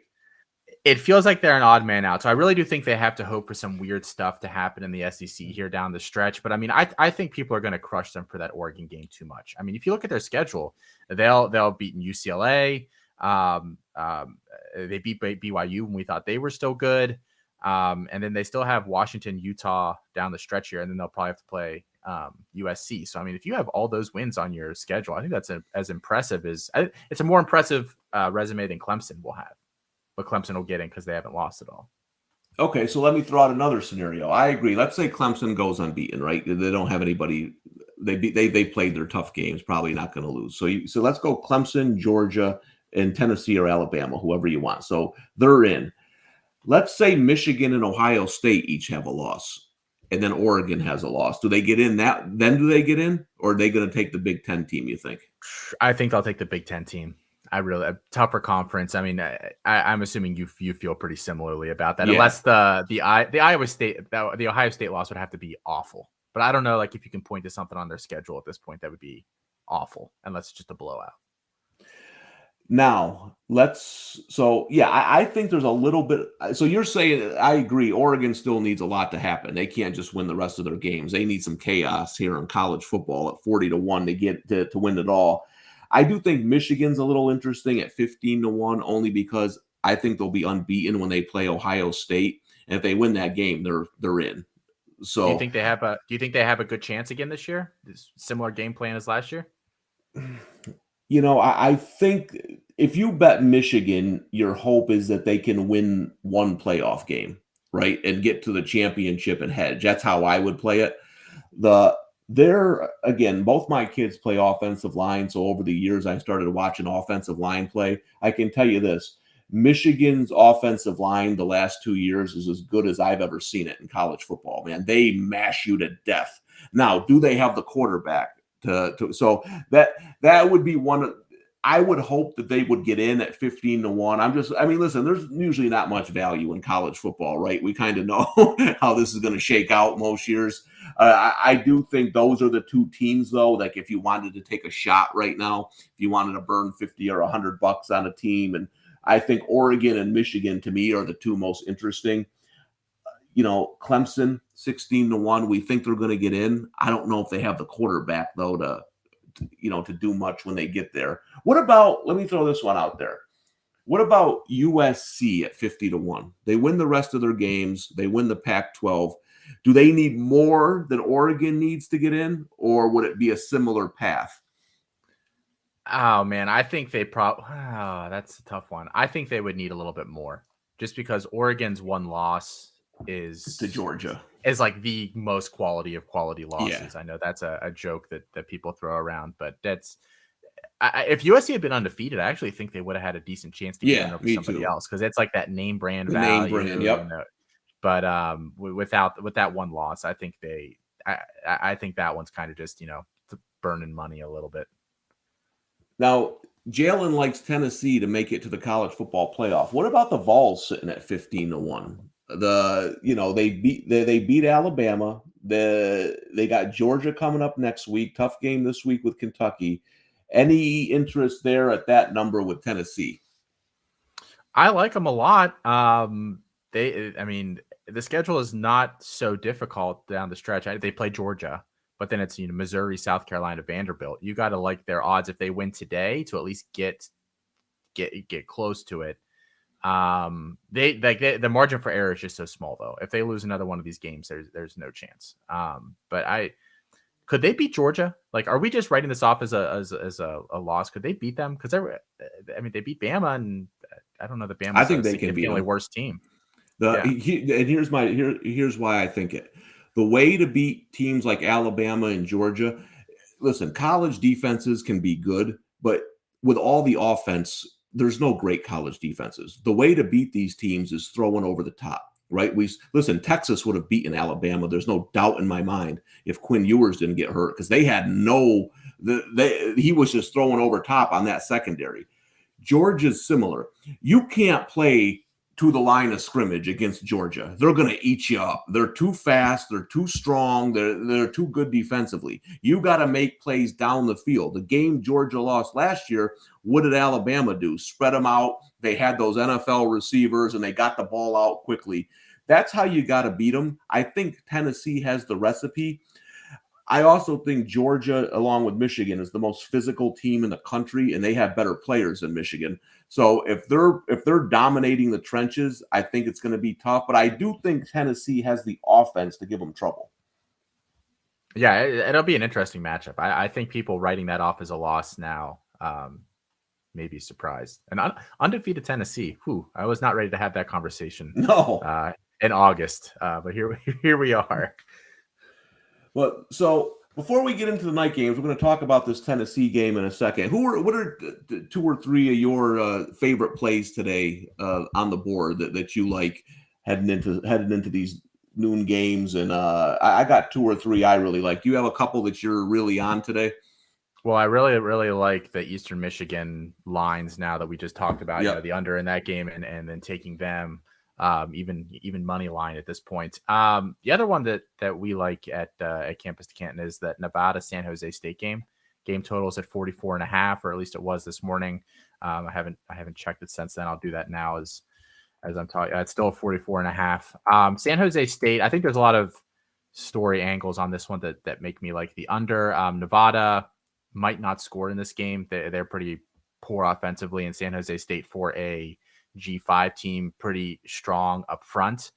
And the other one is the San Jose State, for anybody that is not familiar with the story. Like, they had a true freshman on their team, running back, get hit by a bus last week and die.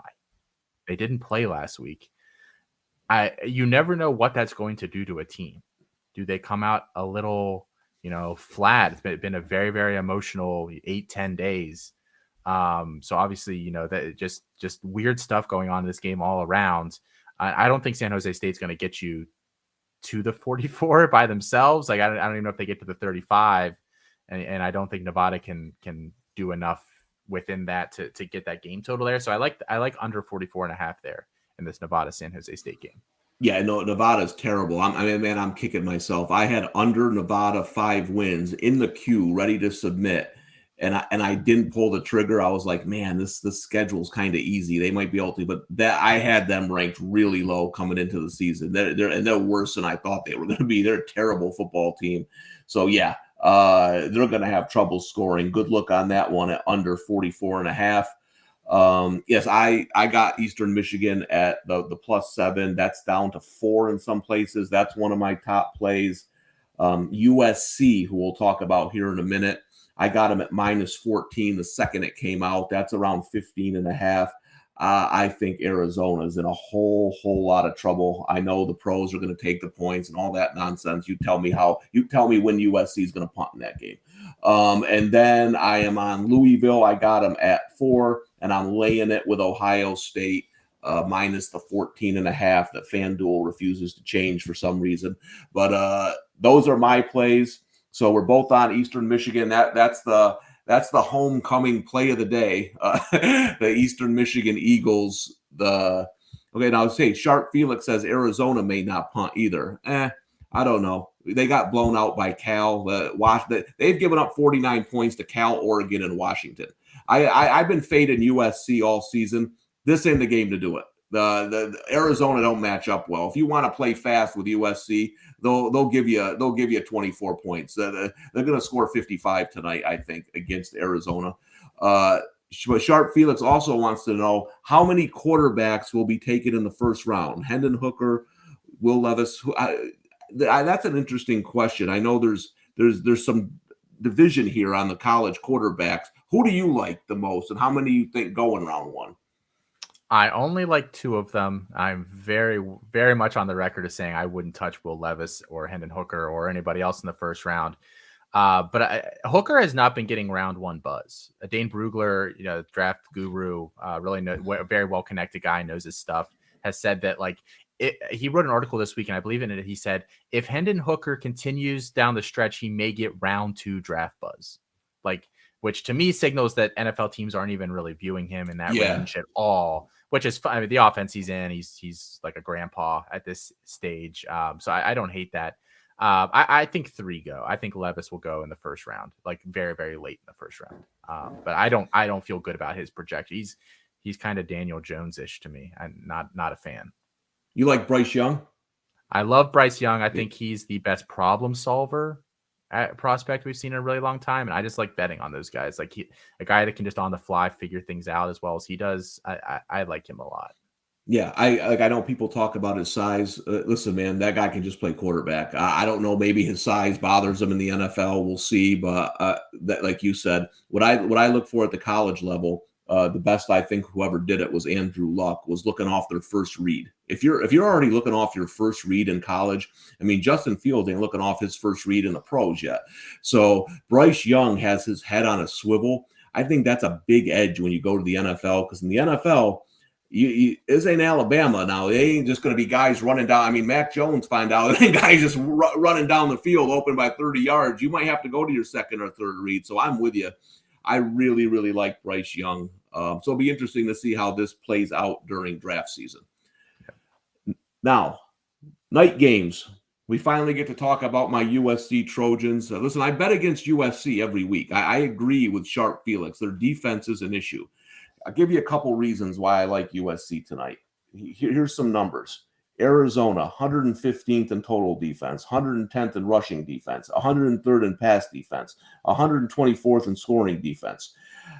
USC coming off the tough loss to Utah with a bye week, I think helps, because normally this would be a sleepy game, like undefeated USC going to Arizona, but they just lost. And the number I told you, the one I think that hurts Arizona the most is the 110th in rush defense. I think USC is going to run the ball. And when that offense can run it like that, then Caleb Williams, I mean, there's just too much offense there. Even if Arizona stays with them for a while, I think USC scores and scores and scores. I like the Trojans tonight. What do you think? You taking the? I know the pros are going to take the points with Arizona.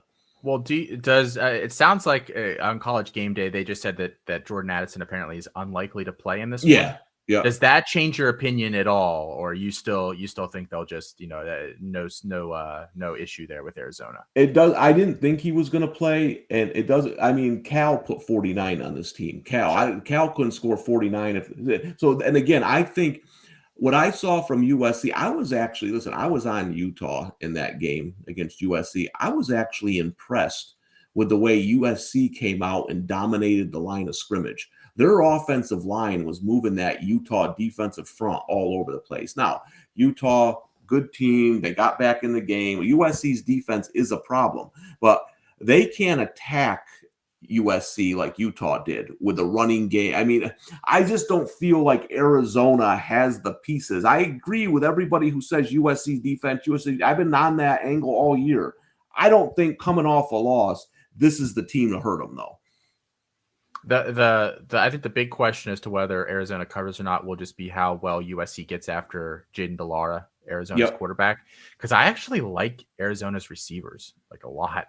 Jacob Cowing, I think, is a good player. He transferred up a G5 to P5 kind of guy, and he hasn't really skipped a beat. And then they've got a true freshman there named Tet McMillan, who was a very high 4-star in this class, like an All-American volleyball player in high school, All-American football player, 6'4". He's like kind of Drake London-ish. Like in terms of what he does. And he's broken out the past couple weeks. So I do think they'll have enough to give them some fits. I would probably take Arizona in the points, but I don't feel like great about, like, I don't really feel strongly either way, but I could see this game going either way. Yeah, I think Arizona the program is headed in the right direction. Like you said, they have some players there now. I do like them. I mean, I know the pros, one of their big ones was over Arizona win total this year at 2.5. They already have 3 wins. So that they expected them to be a little better than the odds makers. I think Arizona next year is going to be an interesting team. They got a lot of these new players, like you said. But personally, I think they're in some trouble tonight. I know, listen, Addis is a great receiver and everything, but I think watch for USC to run the ball for 250 plus tonight against that undermanned Arizona defense. All right. Kentucky, Tennessee, one of the big games of the day. Listen, I've been going back and forth on this one, to be honest with you. I don't have a strong lean either way. I know a lot of people, like our man Jalen's on tennis or Kentucky tonight. I don't hate the play. You know, it's just the ultimate look ahead, right? With Georgia next week. Kentucky's one of those teams that plays better as an underdog than a favorite. That's kind of their spot. 11.5 across the board. That's the number. It's settled on 11.5. 62 is the total. Do you have a strong lean either way for this game? Strong lean, probably not. I think we have Tennessee as like a 13 to 14 point favorites. So, I mean, it's, 11.5, 13, there's not a ton of wiggle room in there. The thing that Kentucky will do they'll just take the air out of this ball in this game. They've got Chris Rodriguez back. Will Levis there behind center. They do have some weapons that can hurt you. I'm just not sure that they'll necessarily unleash them in the passing game, those freshman wide receivers. So I probably like Tennessee to cover. I think Tennessee wins this game regardless, but it's not so much of a gap here that I would necessarily feel great. I don't have any money on this game at all. And this might be another one that I'm live betting. I think the game total is high enough and the line is wide enough where I'm paying attention to this one early. Yeah, this is, I think Tennessee, obviously, more talented team. It could get out of hand. I don't think – I know they probably have one eye on Georgia, but I don't think they're going to overlook Kentucky. So, yeah, I'm interested to watch this game. Again, I'm hoping Tennessee, whether they cover or not, I hope they win. So we set up that game for next week. I can't wait to watch that one. But, yeah, 11.5. This one's just locked in on 11.5 and 62 across the board. There's a 162.5. So, yeah, if I'm 0-5 heading into 7 o'clock, I might throw a little bit on the over and just let it ride, hope for some points there. Now, a game that used to be a lot bigger than it is tonight, Michigan State. This one is interesting to me because I really wanted to take Michigan State. I just couldn't do it. They're getting 23 points in a rivalry game.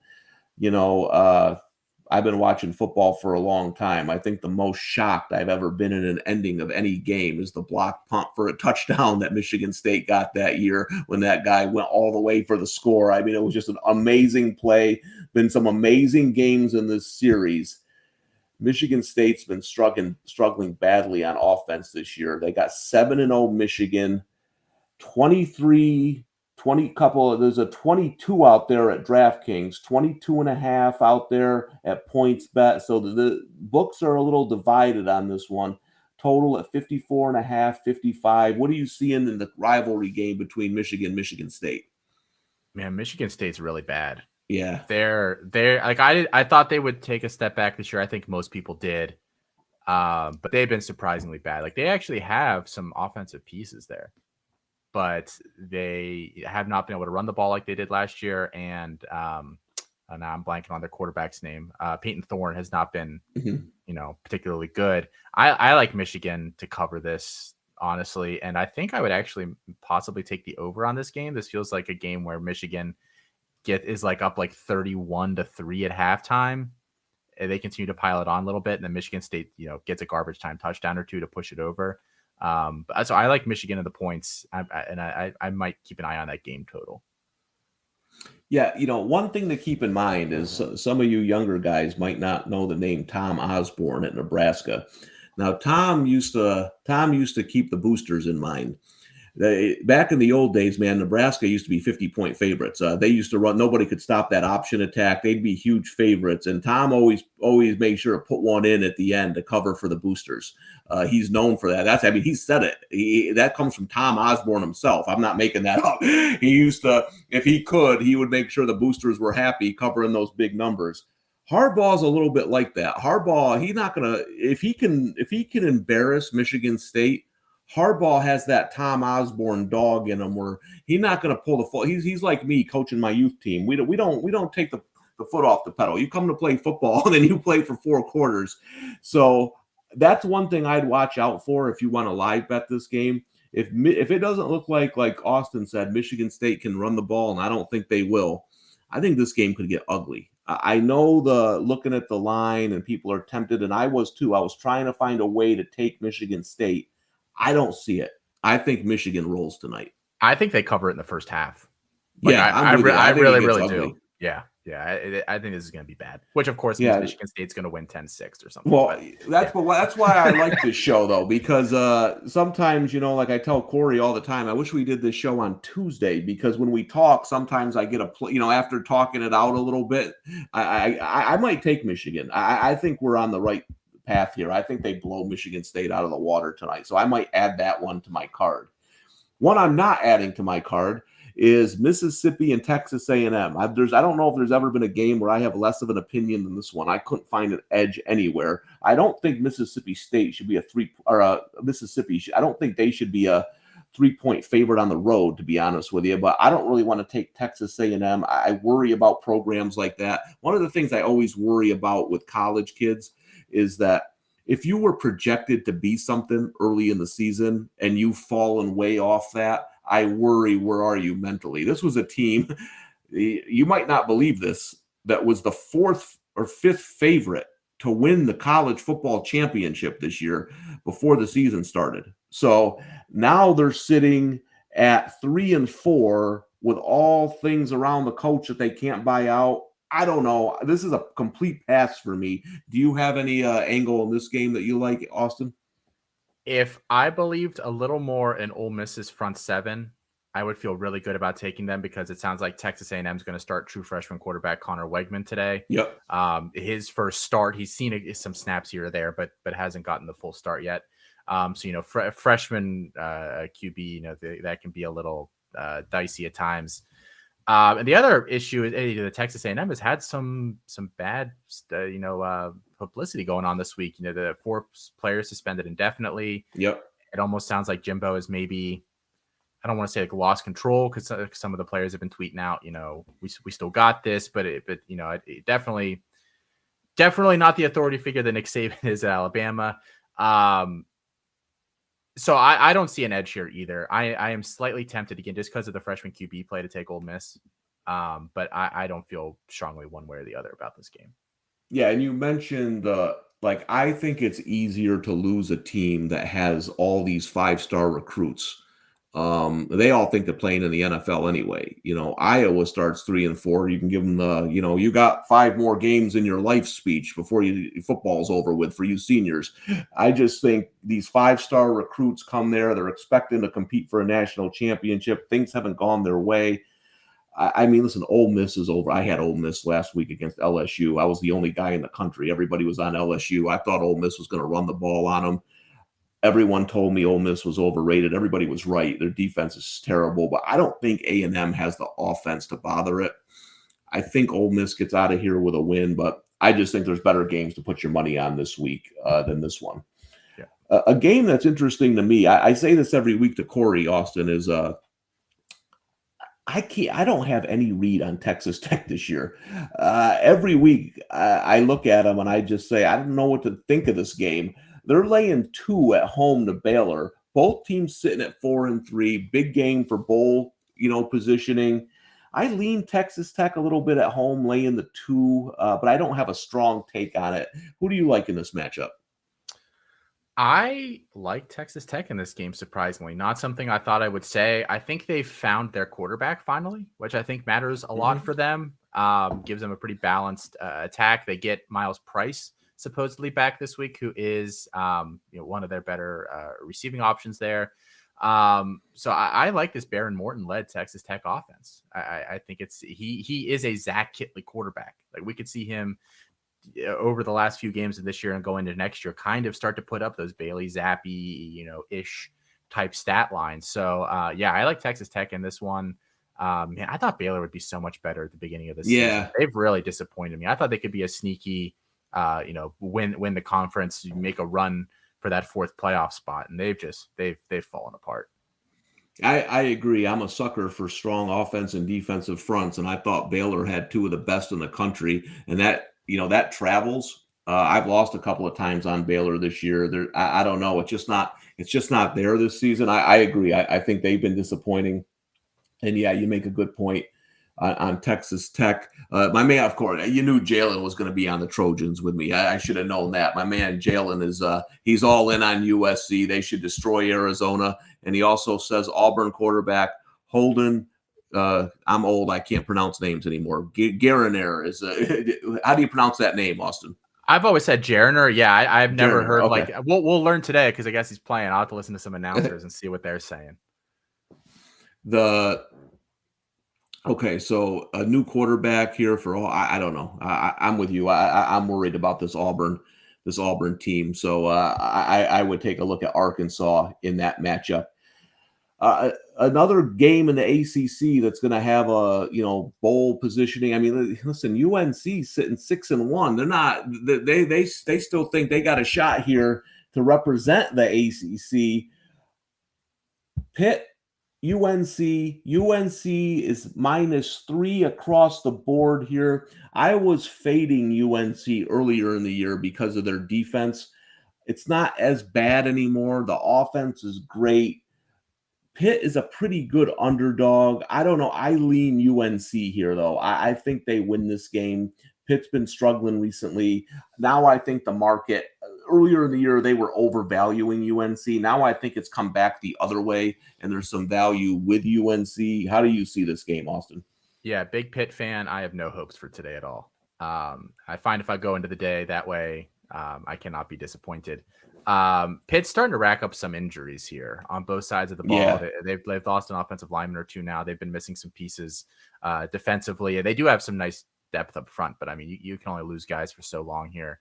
I think they match up very poorly against North Carolina this year. They basically have to just run the ball and hope that Abanaconda and Rodney Hammond, I believe, is back now. So they're going to have to just run the ball today. Try to keep this a small leader within striking distance. I like UNC to win this game. I think I like the under in this game too, but we'll see. Yeah, the total's sitting there. It's 65.5. With when UNC plays, you ain't getting anything under 60 unless they play Iowa. So yeah, 65.5.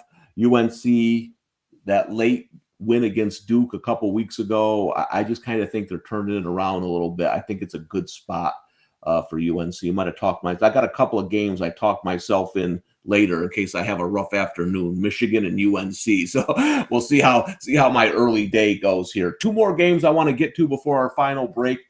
UCLA and Stanford. UCLA coming off the loss to Oregon, laying 16.5 at home against Stanford. I think Stanford's starting to play a little bit better. They should have beaten Oregon State. They lost on the last play of the game in a devastating. They went to Notre Dame. They won that game. I lean Stanford a little bit here. UCLA coming off the tough loss against Oregon, but I didn't play it. Any side here that you like? No, I have nothing on this game, but I do expect big days out of Zach Charbonnet and Dorian Thompson. Man, I like him. I think both those guys will have really, really nice days here. Stanford, I think one thing to watch out for with them is that they're now on their third string running back. Yeah. Casey Filkins is apparently, they haven't said if he's done for the year or not, but it sounds like it's going to be close.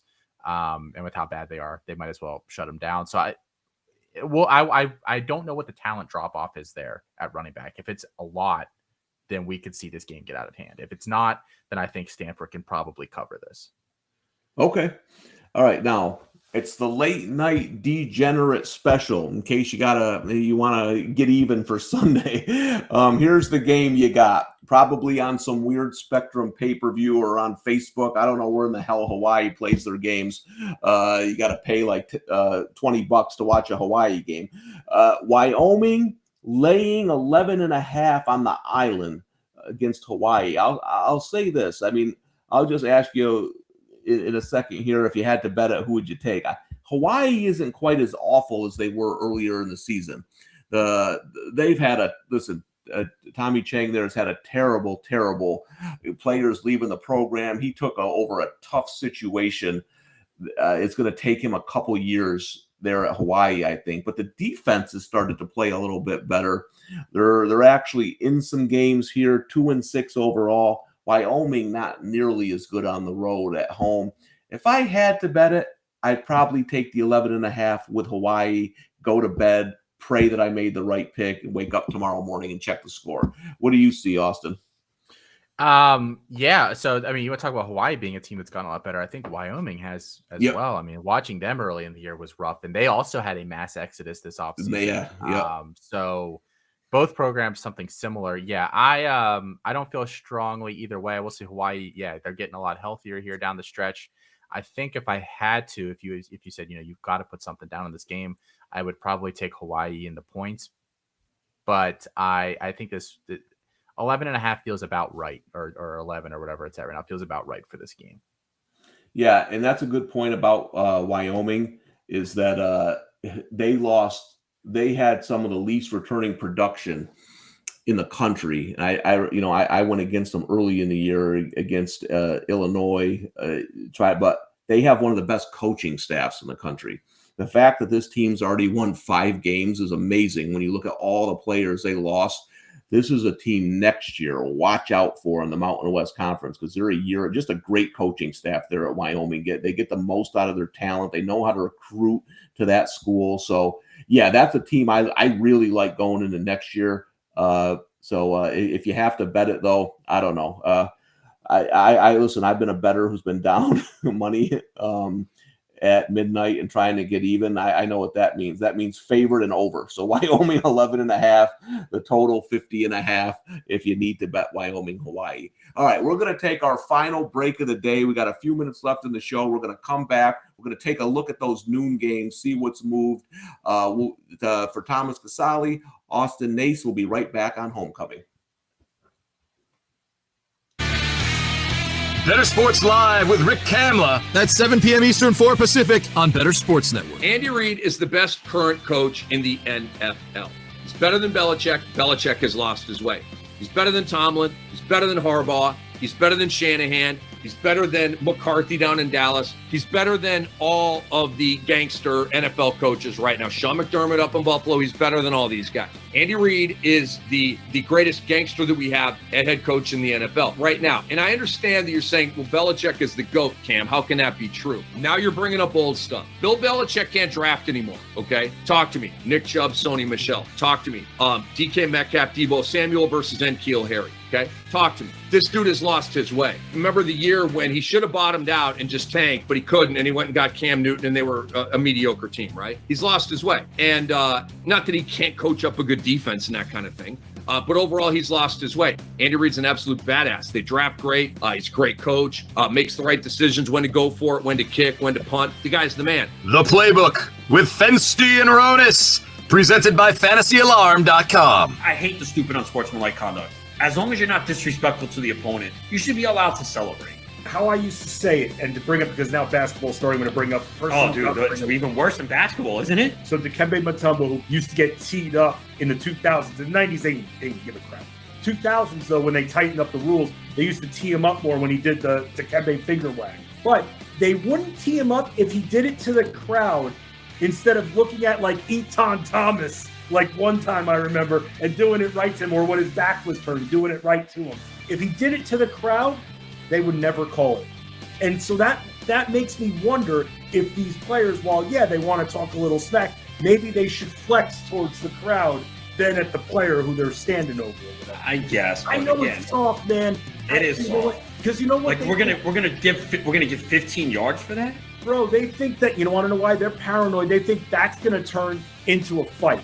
See, I disagree with that. That's not going to start a fight. I agree with you. They don't agree with us. It's one thing, okay, if you spit in someone's face or say something derogatory, like about their family or something, right, yeah, that can incite it. But if you're just like, yeah, I made that play, what? You know what I mean? Like, again, they know the rules. You got to know you're going to get flagged. You have to have discipline. But, like, I don't know. I have no problem with celebration as long as it's not disrespectful. What's disrespectful? You know, it's interpretation, and that's my problem. Watch, it's going to cost someone in a big playoff game, and that's when people are going to go crazy. There'll be a third down play. Someone makes a pass breakup, and they're in someone's face. They're going to throw a flag. It'll extend the drive. That team scores, wins the playoff game because of it. You need something drastic for it to really leave an imprint, and I hope that doesn't happen to Mike. Better Sports Network is betting, fantasy, collectibles. It's sports talk done better. I have one in my wall here and it's gone. Inside handoff for a big hole. Out to the 50. He's in the clear, John. To the 30. To the 20. Can he win the race to the end zone? He can. About there. And the Wolverines lead. Homecoming.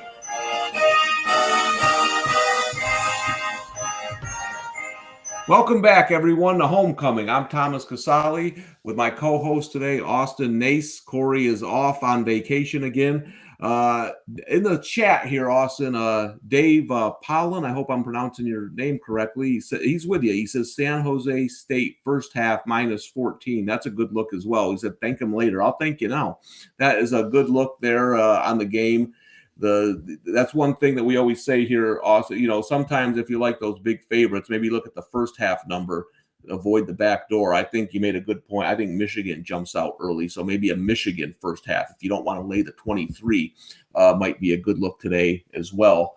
We got some information from our producer that injuries mounting for West Virginia, 7 starters ruled out. So that's not great when you're playing TCU, but the number hasn't moved here much. It has. I just placed a unit on them. I saw that pop up and I was like, yeah, I think I'll play that. I think they've got like a walk-on redshirt something on their offensive line. I'm leaning more and more toward TCU. I'm talking myself into this one, I think. Okay, so TCU, it's going to 7. It wasn't 7.5. Now a lot of places going to 7. FanDuel, I don't know if anyone's working at FanDuel today. It's still at 7.5. Maybe they coming in late on Saturday. Sleepy Saturday was the theme. Yeah, Sleepy they got Saturday at FanDuel for line moves. They're sitting at 7.5. Virtually everyone else looking at 7 right now. So that number is on the move. Let's see. Jesus, man, this Notre Dame must have about $1 trillion on them today. I'm seeing -1.5 at a couple places. Yeah, it's still +1 though. If you at DraftKings has them +1, so some line differences there. But looks like a lot of people with the big bettors on the Irish today. We know that. Ohio State still sitting 15.5 everywhere. That line hasn't moved much during the week. I think they're happy with where that is. And from what I heard, they're getting good two-way action, both in the professional realm of betting and average better. So I don't think that one's going to move much. You're looking at Iowa State still getting 1.5 points. Now see, again, if you had listened to our show earlier, you would have gotten a much better number than 3.5, where Eastern Michigan has gone down 3 points since the show started, sitting at 3.5 or 4 at most places. I got it at +7 earlier in the week. It was +6.5 entering the day. Obviously, looks like no DeQuan Finn there for Toledo. And our Auburn that's up to 4 at some places. Arkansas sitting at -4. Of course, FanDuel still at 3.5. Nobody working there today. And I think that's it for the early line movements. Miami still 3 pretty much everywhere.